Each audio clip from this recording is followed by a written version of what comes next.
Well, 28 then turns to chapter 29, and here we see where these blessings really begin to flow into Jacob's life, namely a covenant companion. And just as God promised, I will be with you as you go. I'll be with you as you return. We'll see all of that unfold in the next few chapters. Now, verse 1 of Genesis 29, Then Jacob went on his journey and came into the land of the people of the east.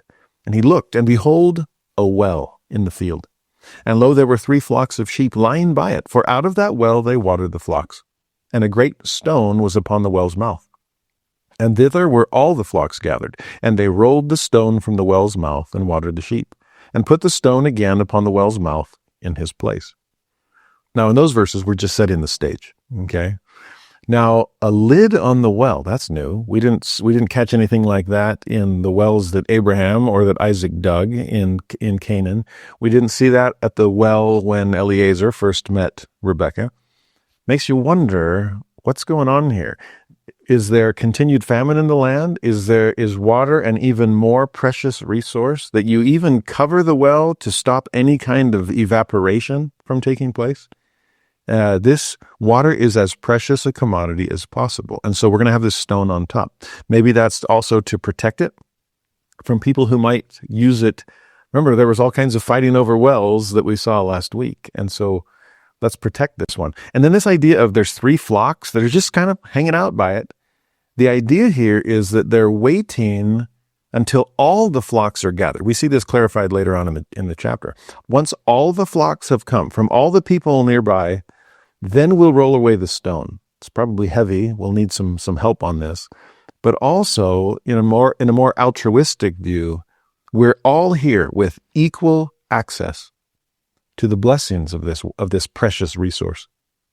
And instead of me kind of sneaking in, getting more than my fair share, and then sneaking off, no, we're going to wait and uncover this fount of living water so that all can have free and equal access to it.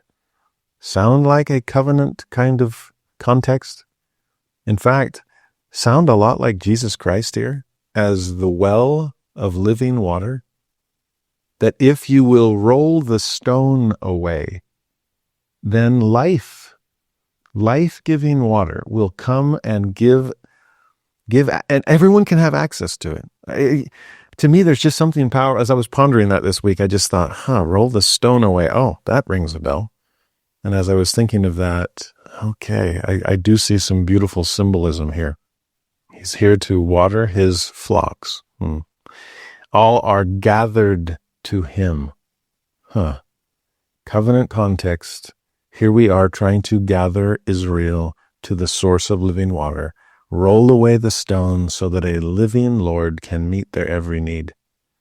Good place to find your covenant companion. Hey, Jacob? Now, verse 4, Jacob says to the men that are there, my brethren, which was closer to the truth than he realized. Whence be ye? And they said, of Haran are we. So Jacob says to them, well, do you know Laban, the son of Nahor? And they said, we know him. And he said unto them, is he well? Interesting, he's thinking of others, Jacob is. How's Laban doing? And they said, he is well. Oh, in fact, behold, Rachel his daughter cometh with the sheep. Now, verse 7 again sets the stage. Lo, it is yet high day, Jacob says. Neither is it time that the cattle should be gathered together. Water ye the sheep, and go and feed them. And they said, well, we can't, until all the flocks be gathered together, until they roll the stone from the well's mouth. Then we water the sheep. I don't know if Jacob is frustrated there, like, she's coming? Okay, this is my chance. What are you guys doing here? Get out of here. This is the time of day that you should be out grazing your flocks and herds. And they're like, yeah, I get it, but this is also the time that we all have to come together to be able to access this water. Okay, so sorry, we can't leave you alone with her. We're here for this too. Verse 9 then, while he yet spake with them, Rachel came with her father's sheep, for she kept them. Now, this is a hard worker, obviously. This is a woman who's not afraid to be there among male shepherds. You get a sense that there's strong women that grow up there in Laban's family. His sister Rebekah was that way, willing to give water to 10 camels and not give up until the work was done. Well, Rebekah's niece, Rachel, is cut from the same cloth. And to see the kind of covenant companion she can be for a person like Jacob. So verse 10, it came to pass when Jacob saw Rachel, the daughter of Laban, his mother's brother, and the sheep of Laban, his mother's brother, that Jacob went near and rolled the stone from the well's mouth and watered the flock of Laban, his mother's brother. It's like, I'm not going to wait on these other guys. I'll do it myself. I don't care about your customs and your time period.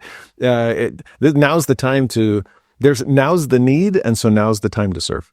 And so Jacob himself rolls away the stone, which again is great symbolism that Jacob/Israel is the one that's supposed to be rolling away the stone so that all people can find the living Christ. We're the ones that are supposed to be drawing water from the well to make sure that everyone has what they need to survive spiritually. It's interesting, by the way, to see the role reversal here, because a generation earlier, Eliezer sat back and said, okay, I'm going to know the right kind of person, covenant attributes, when she offers me or offers my camel's water more than just meeting the minimal needs of me. And so a generation ago, it was the woman serving the man. And here, it's the man serving the woman. And to me, there's something beautifully fitting about that. That we're taking turns serving one another.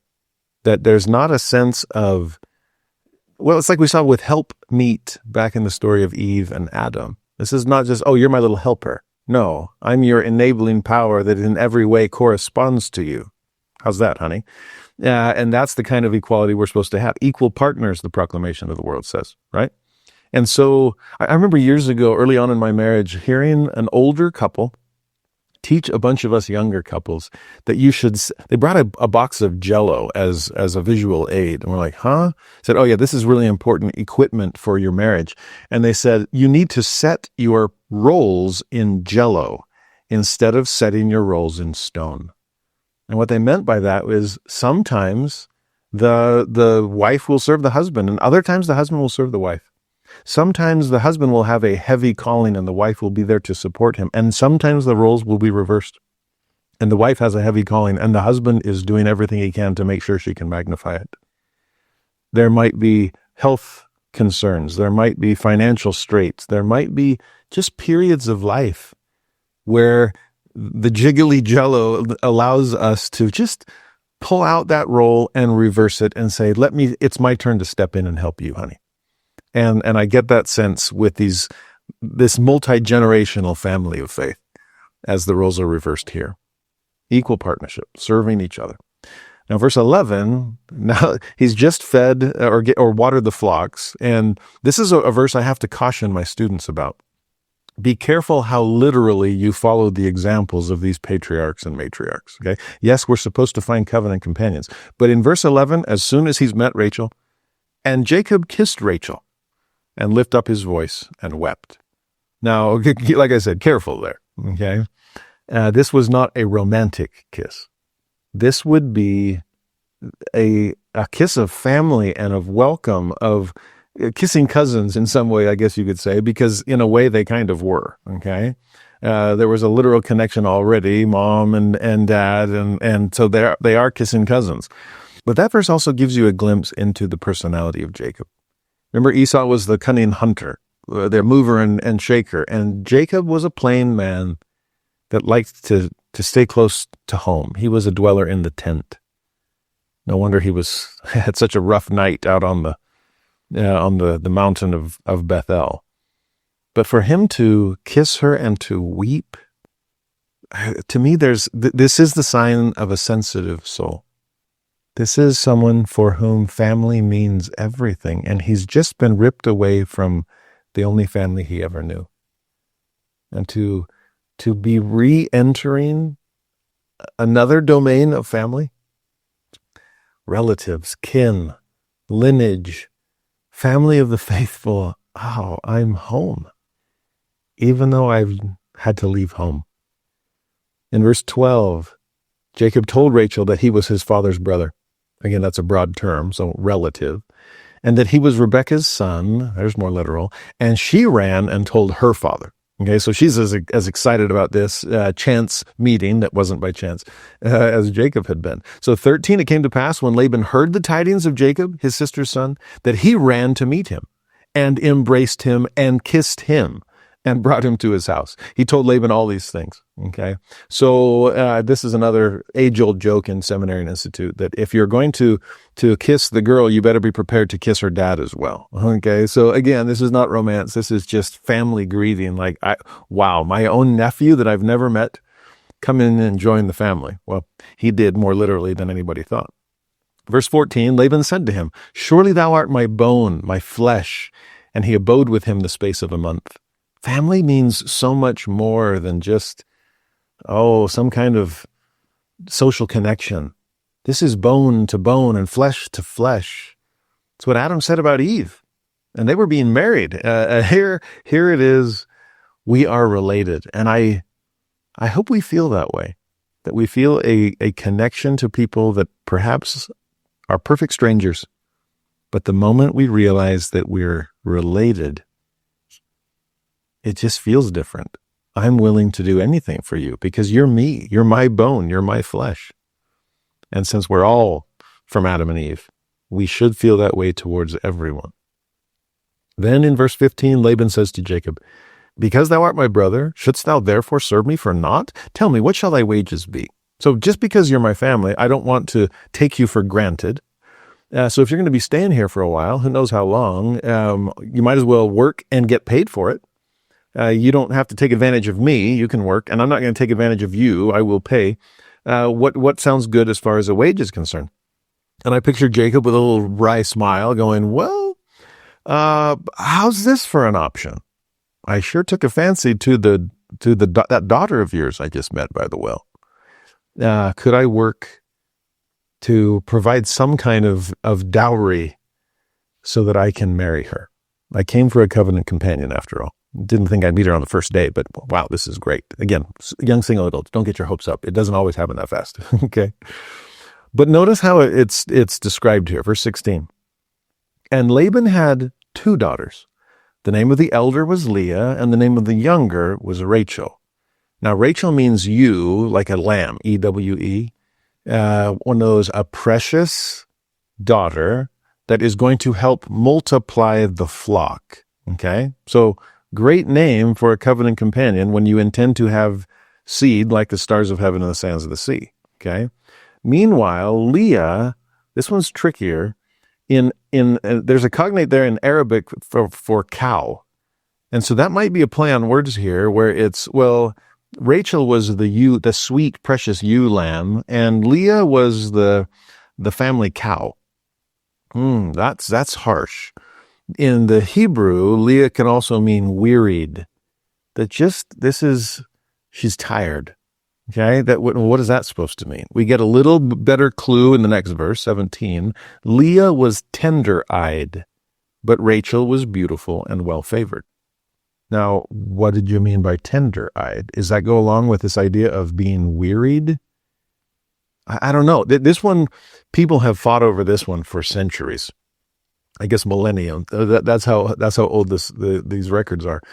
What exactly does that mean? We don't know for sure, but there does seem to be something by way of comparison, because it said, she was this, but Rachel was this.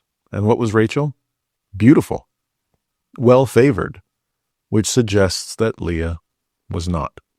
My heart breaks here for Leah and for anyone who has ever felt like her. If you remember King David, it's too small. He can't be the king of Israel. And the Lord says to Samuel the prophet, quit looking on the outside. Look beyond that. Look past it. I look at the heart, not the outward appearance. That's important for us to understand. And the closer we are to God, the better we become at seeing past the outside too. I remember when I was first hired to be a seminary teacher, and they gave me this really important counsel. They said, beware the 4 C's. Don't criticize, don't complain, don't compare, and don't compete. And especially those last 2, I thought, when you're on a faculty, when there's other people, okay, I get it. This isn't a competition. This isn't a comparison. We all have different spiritual gifts and different backgrounds and different abilities, and I have loved the people I've been privileged to serve with on faculties throughout my career. So grateful for the things they do better than I do, that I can tell students that are struggling in my class, if it's my teaching style, how do you like to learn? And they describe it, oh, you would be so good in sister so-and-so's class or brother so-and-so's class.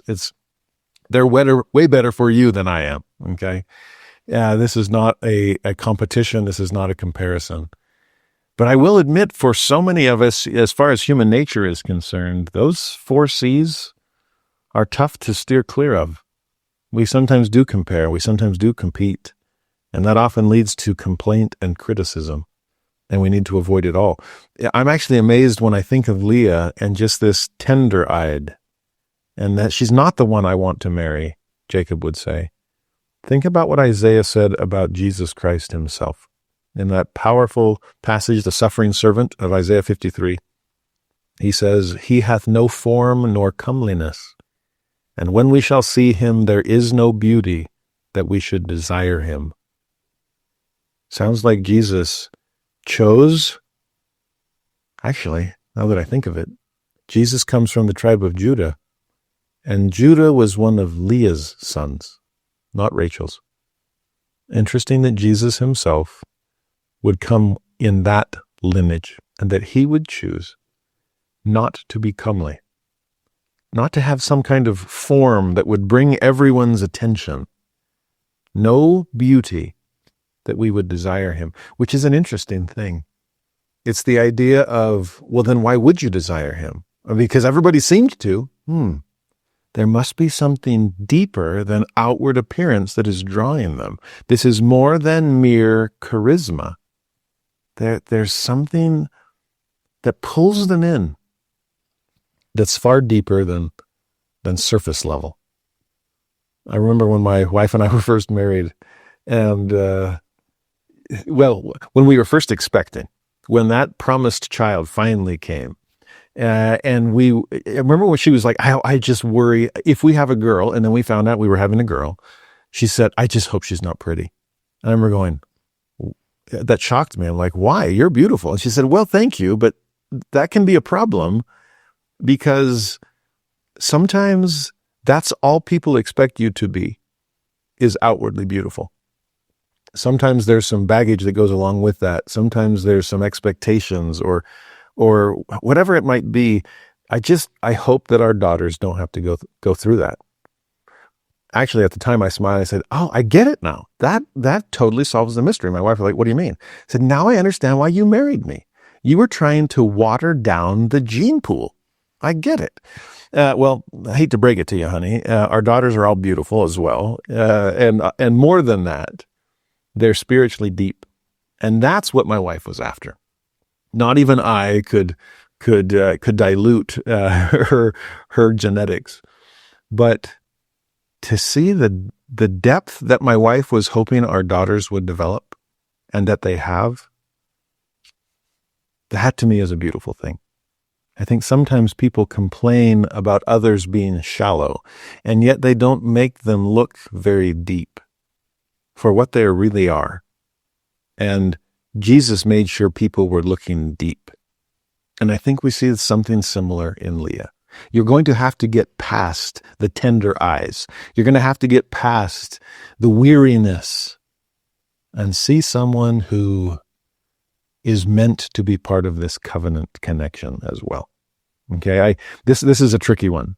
In fact, in some ways, it's so fitting because we had some struggle between 2 brothers and an elder and a younger just last week, Jacob and Esau. Well, now, like I said, you can almost always find female equivalents for male people or male figures in the scripture. And Jacob and Esau now find their equivalents in Rachel and Leah. And how does Leah feel towards Rachel? How does Rachel feel towards Leah? Is there some sibling rivalry here? You better believe it. Well, verse 18, Jacob doesn't help at all with that because it says that Jacob loved Rachel and said to Dad, I will serve thee 7 years for Rachel, thy younger daughter. And Laban responds, well, it's better that I give her to thee than that I should give her to another man. So abide with me. Now, that doesn't exactly sound like he's thrilled over this, but okay, well, better than anybody else I've noticed, that out there hanging out by the well, waiting for the lid to come off. Well, verse 20, Jacob served 7 years for Rachel. And then one of the more beautiful romantic statements in Scripture. And they seemed unto him but a few days, for the love he had to her. And as I've admitted, those 7 months of proposing sometimes felt long because she still wasn't saying yes, but they felt short because I wasn't going anywhere. And over the year plus that we dated before we were finally able to make a covenant connection, it was glorious. I wouldn't go back and speed up the process. The time that we spent coming to know each other and wrestling with the Lord for answers to our prayers gave us a depth that we could build upon. And so I'm grateful for that. It did seem like a few days. In fact, we just had our anniversary last week. 23 years she's been putting up with me. 23 years we've been growing together and building and rebuilding and struggling and suffering, all as that's what real marriage is. Creation, fall, atonement. Oh, our creation was glorious. It seemed like no problems at all once marriage finally came, once the answer finally came. Fall, never a falling out of love, but a falling out of naivete as far as how easy marriage would be, how easy life would be as we have endured difficulty and health challenges and financial setbacks and busyness. I'm so grateful for my covenant companion. And I'll put it this way, before I met her, eternal marriage sounded a little scary because eternity seemed like a long, long time. And I worried, would I ever get tired of this? I loved football in high school and in college, and I ate it and drank it and slept it and breathed it and played it. But by the end of the season, I was ready to move on to something else. I needed a break. And I just worried, will eternity feel too long to be married to the same person? I mean, it's one thing to go, oh, eternal marriage, and keep it vague, but to turn to somebody and go, well, honey, what do you think we'll be doing in 65 billion years? Yikes. Until I met her. And then realized, I hope eternity is long enough. That I hope the eons don't fly by. And yet they do. They seem but a few days. And I'm only 23 years into it. I imagine I've met many of you. And to see old love, that's a beautiful thing. A truly beautiful thing. I think of David O. McKay and Emma Ray McKay, who are such poster children for celestial marriage in this life that deserves to be eternalized. It's already been celestialized here, so we might as well make it celestial there. And when somebody they lived in this apartment in the old Hotel Utah, now the Joseph Smith Memorial Building in downtown Salt Lake. They had this little apartment there that everyone affectionately called the honeymoon suite. And somebody once said, President and Sister McKay, you guys have been married like 60 or 70 years by now. Why do they still call it the honeymoon suite? And with a twinkle in his eye, President McKay said, well, when you plan on being married forever, 70 years ain't bad for a honeymoon. So let's make it an eternal one. There's something powerful about this. I remember reading there was a nurse that was there to help David B. Haight near the end of his life. And he was in his late 90s, and his wife was mid-90s as well. Good old Ruby. And near the end of Elder Haight's life, he couldn't see the teleprompter or notes, so he just spoke from the cuff in general conference. And he always talked about Ruby. Just felt like I was on the front porch swing with Grandma and Grandpa as they're just telling us stories about their young lives. And this nurse, she was ending her shift, and another nurse was coming to take her place. And as she came in, the nurse said, be quiet as you can. Come here. Peek around the corner. And silently they tiptoed in and looked around the corner, and there were two nonagenarians. Is that the right word? Two people in their 90s that were holding each other in dancing pose and shuffling, just swaying back and forth, dancing together in their living room with no music playing. And the nurse just said, I just wanted you to see that. That is the sweetest thing I've ever seen. Old love really is. And to see but a few days pass, and here we are in our 90s, swaying to music that doesn't have to be played on the outside. It's always been playing within. Something beautiful. Hashtag relationship goals. Well, here you have it. Okay. Well, verse 21, Jacob says to Laban, give me my wife, for my days are fulfilled, that I may go in unto her. So, sure enough, those days really were fast. It only lasted one verse for us. Okay, 7 years pass in a single verse. Wow. Well, 22 to 24, Laban says, okay, yes, you've provided the dowry. Your 7 years are up. And so Laban gathered together all the men of the place. He made a feast. Came to pass in the evening, so it's dark now. He took Leah, his daughter, and brought her to him, and he went in unto her. And by the way, next verse, Laban gave unto his daughter Leah Zilpah, his maid, for an handmaid. That's going to be important later. Now, we probably grew up on this story, and so this doesn't come as a surprise to us, but you better believe it came as a surprise to Jacob. It was dark. She was most likely veiled, and there they are in the tent on their wedding night. And in the morning, in one of the most, the way the King James translators gave us this verse, it's hilarious, or at least it would be if Jacob thought it was a laughing matter. It simply says this, verse 25, and it came to pass that in the morning, behold, it was Leah. What? Behold? And this is what I'm seeing. This I've been had. And so Jacob runs to Laban and he says, what is this thou hast done unto me? Did not I serve with thee for Rachel? Wherefore then hast thou beguiled me? Ooh, beguiled. There's that trickery word. And trickster Jacob, the supplanter himself, the younger that took the place of the older. Well, I'm just returning the favor, son, and replacing the younger with the older. Because, as he says in the next verse, Laban said, it must not be so done in our country to give the younger before the firstborn. Now, again, is that a shot at Jacob's status? Where we come from, it has to be older first. We take the birthright and the birth order seriously. I'm not sure about you guys back in Canaan. Now, Jacob knows he's been had, and it's too late to make any changes here.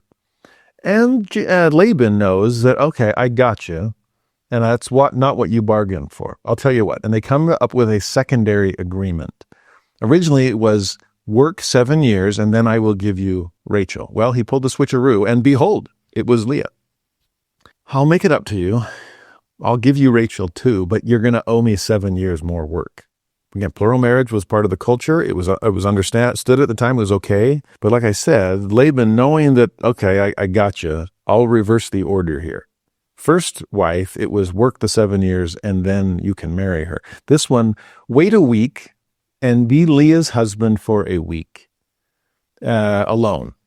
And then I'll let you marry Rachel and then you can work for 7 more years. Okay? So again, this is another place where my heart goes. Plural marriage was so hard for everyone, especially the women. I don't want to minimize in any way in that time period or in the early days of the church what would go on in a woman's heart and soul. And it's one thing to avoid the 4 C's when it comes to a work environment, but within a family, with the level of intimacy that entails, this is a hard thing. This is a test and trial, not just of faith, but of family and of feelings and of everything else. No wonder God is trying to wrench the saints' very heartstrings with a similar test of faith. But that's exactly how it proceeds. And 1 week later, Rachel is now married to Jacob, and Leah has definitely taken her second place status. Now, just as Laban had given his daughter Leah a handmaid to help, that's Zilpah, he also gave his daughter Rachel a handmaid to help her, and that's Bilhah. So right now, there are 2 wives for Jacob, and there are 2 servants. Each wife has a servant girl, okay, a handmaid.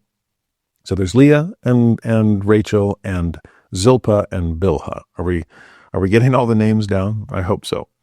Keep going, though. Verse 30, he went in also unto Rachel, and he loved also Rachel more than Leah, and served with him yet 7 other years. And again, that's one of those gut punches for Leah. It's clear for us all to read about, and it would have been painfully obvious to her as well. You only married me by trick. What you wanted was Rachel by choice. And you love her more than you'll ever love me. I remember reading one of the accounts of the early church members in plural marriage, and this, I believe the man had 4 wives, and one of them needed a new dress, and so this man bought 4 identical dresses and gave one to each wife. And one of his older sons was old enough to kind of see what's going on and said, "Dad, why do you do that? That mother was, that wife was the only one that needed the dress. These other ones didn't need it. That one doesn't even like the material. I mean, these sister wives, why are you treating them that way?" And the father just said to the son, "Look, this is the hardest thing I've ever had to do. And the only way I know to do it is to treat everyone exactly the same, whether they like it or not. I'm doing my absolute best to help all of them avoid comparison and competition and complaint and criticism, because it's hard enough for us already as it is." Now, there's no easy way or single way to run these kinds of households, to be able to navigate these kinds of relationships. I'm grateful. Monogamy can be hard enough, let alone put the challenges on steroids and call it polygamy. But Jacob isn't making it any easier here. And in a way, it's ironic because he knew what parental preferences were back growing up. That my mom liked me best. My dad liked Esau best. Has that just become normalized? And the mistakes of the parents have now they're in the blind spot of the children. It's like, what's wrong with that? It's my parents treated me. I don't know. Yeah, but there's something going on here that is difficult, at least on the human level. But take it up a notch and notice verse 31, powerful statement. When the Lord saw that Leah was hated, and that's a strong word, okay? We can tamp that down a bit. Maybe that word is chosen because it reflects Leah's perception. And since perception typically determines one's reality, I'm not the loved one, which means by default I must be the hated one. When no, that's not the case. But when the Lord saw that Leah felt that way about herself, at least, he opened her womb. But Rachel was barren. Now think about this. Okay, you want to be Sarah 3.0 or Rebekah 2.0, then Rachel 1.0, then you're going to be barren too, because that was Sarah's trial and that was Rebekah's trial. And if you're going to be covenant companion, then you're going to have to be tested to the core as well, as far as, do you trust that God can keep his covenant through you? And that somehow you'll be able to have seed, even though biologically that seems impossible. Now, Rachel, this is your turn to be tested. You see how things tend to balance out? I've heard them called compensatory blessings. Well, we can also call them compensatory trials.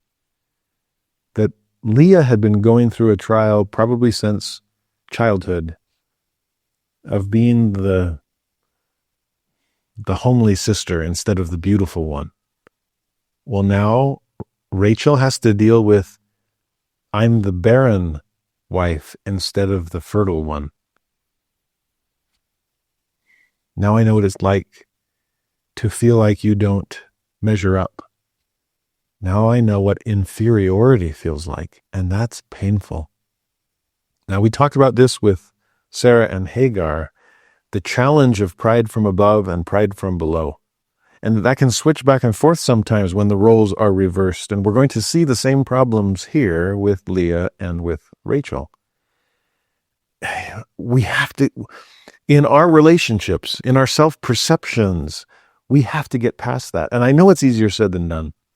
There's an amazing quote from Boyd K. Packer. He said, "Some are tested by poor health, some by a body that is deformed or homely. Others are tested by handsome and healthy bodies." Now you're like, wait, that's a test? We'll bring that one on. Sounds like Tevye, right? It's like, if you curse someone with riches, well, feel free to curse me and make me a rich man too, right? Well,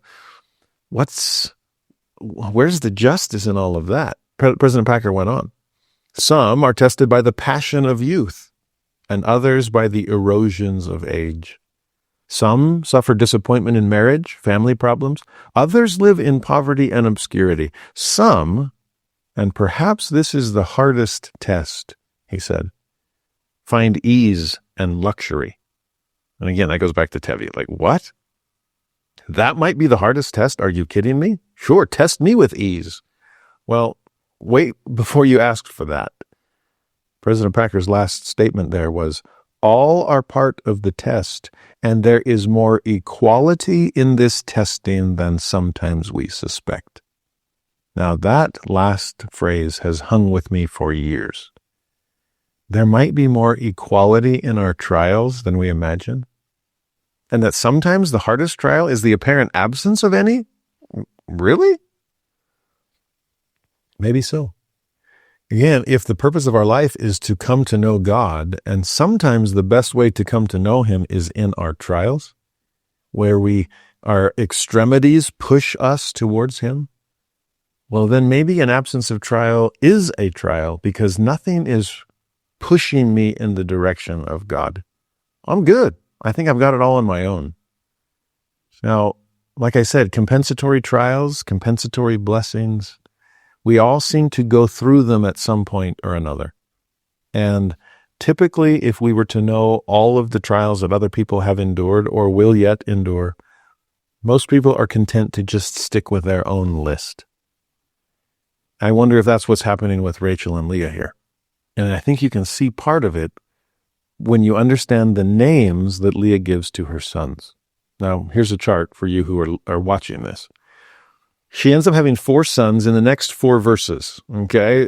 Now, you thought it was rapid fire with big LDS families today.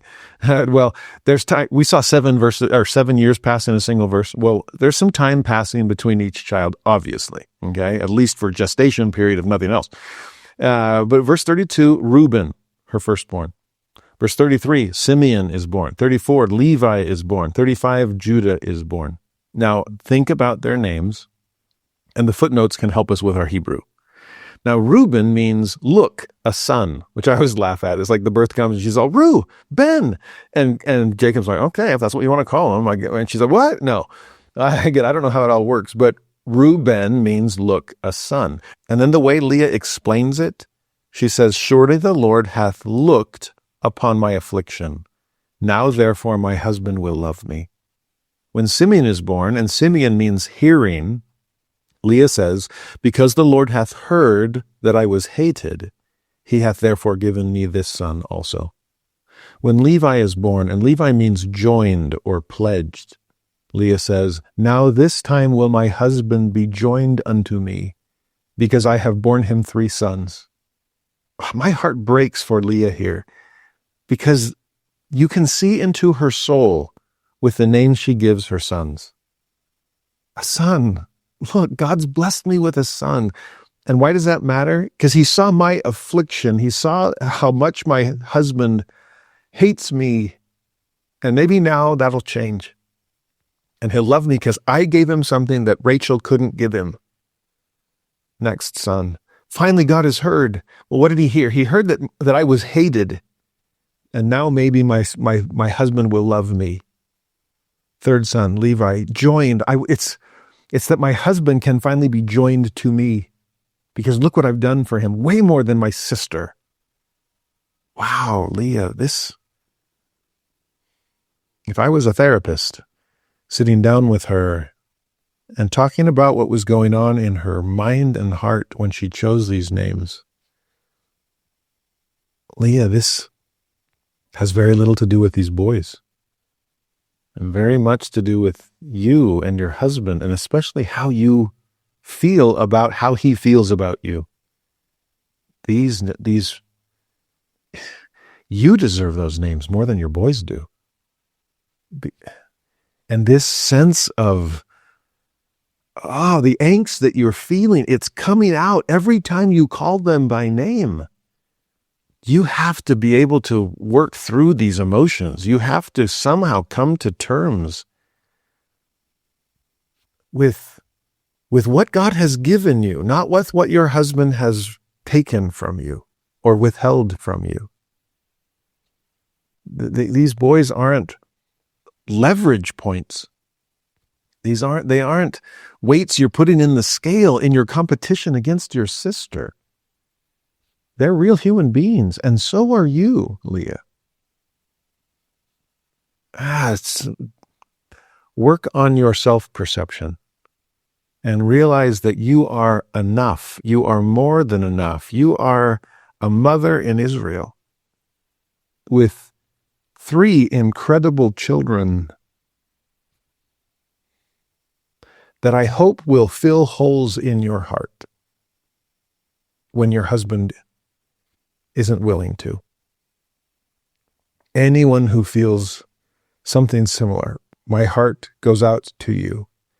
And I know that God's heart is drawn toward you as well. He came down to see. When the Lord saw this, he gave her a compensatory blessing. And I hope we can rest assured in God's love. If love from a more horizontal perspective might not be forthcoming, and I hope we can rest in that. By the time she has her 4th son, she's getting there, because she names him Judah, which means praise. And it's not a matter of, well, now my husband might praise me because I gave him a 4th son. No, she's, at least at this point in life, for this moment, we'll see her struggle later, but for this moment, she's okay. This is a good day. And so she names this son Judah, praise, and explains it. Now will I praise the Lord.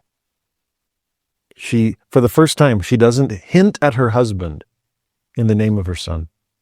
It's not about me and Jacob, or me and Rachel. It's about me and God. And look, I will praise the source of compensatory blessings. I will praise him for the way he has reached out to me and pulled me out of my stony grief. The way he has turned my pillow into a pillar of praise. So beautiful.